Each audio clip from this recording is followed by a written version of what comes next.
நெல்லை மேலப்பாளையம் பகுதியில் பூட்டிய வீட்டில் பெண் கொலை செய்யப்பட்ட சம்பவத்தில் பெண்ணின் தந்தையை கைது செய்து போலீசார் விசாரணை மேற்கொண்டு வருகின்றனர். அதில் மகள் தன்னை கவனிக்காமல் இருந்ததால் கொலை செய்ததாக தந்தை பரபரப்பு வாக்குமூலம் அளித்திருக்கிறார். விவரங்களை வழங்க இணைகிறார் செய்தியாளர் ராமசுந்தரம். வணக்கம் ராமசுந்தரம், இந்த சம்பவத்தின் முழு பின்னணியும் பதிவு பண்ணுங்க. நெல்லை மேலப்பாளையம் மேலக்கருங்குளம் அசோகபுரம் தெருவை சேர்ந்தவர் ஜெயலட்சுமி, இவரது கணவர் காளிமுத்து. இவர்களுக்கு ஒரு மகன் உள்ளார். மகன் திருப்பூரில் வசித்து வருகிறார். இவரது அதாவது ஜெயலட்சுமியின் தந்தைக்கு உடல்நலம் குறைவு ஏற்பட்டு அவரால் நடக்க முடியாத நிலை இருந்து வருவதால தந்தையையும் ஜெயலட்சுமி தான் பராமரித்து வருகிறார்.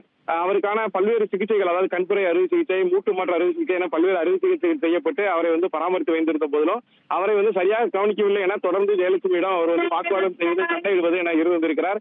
ஏற்கனவே அந்த பல்வேறு முறை சண்டையிட்டு அருகில் உள்ள செக் போஸ்ட்ல சென்று காவலர்களையும் கூப்பிட்டு தனது மகள் பார்க்க மாட்டேங்கிறார் என்பது குறித்தான ஒரு பிரச்சனையை தொடர்ந்து சொல்லி வந்திருக்கிறார். இந்த நிலையில தான் நேற்றைய தினம் மதியம் அந்த ஜெயலட்சுமி வீட்டுல அவர் கணவரோடு உணவு சாப்பிட்டு விட்டு இவருக்கு உணவு கொடுத்து விட்டு வீட்டில் இருந்தபோது வீட்டுல வாக்குவாதம் வைத்து சண்டை இருக்கிறார்.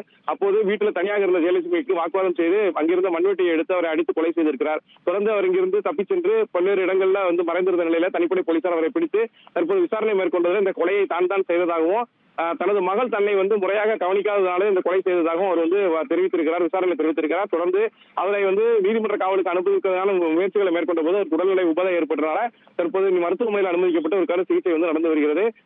தனது மகளை தானே கொலை செய்ததாக தந்தை சொல்லி தற்போது அவர் கைது செய்யப்பட்டிருக்க சம்பவத்தால் மேலப்பாளையத்தில் ஒரு பரபரப்பான நிலை வருகிறது.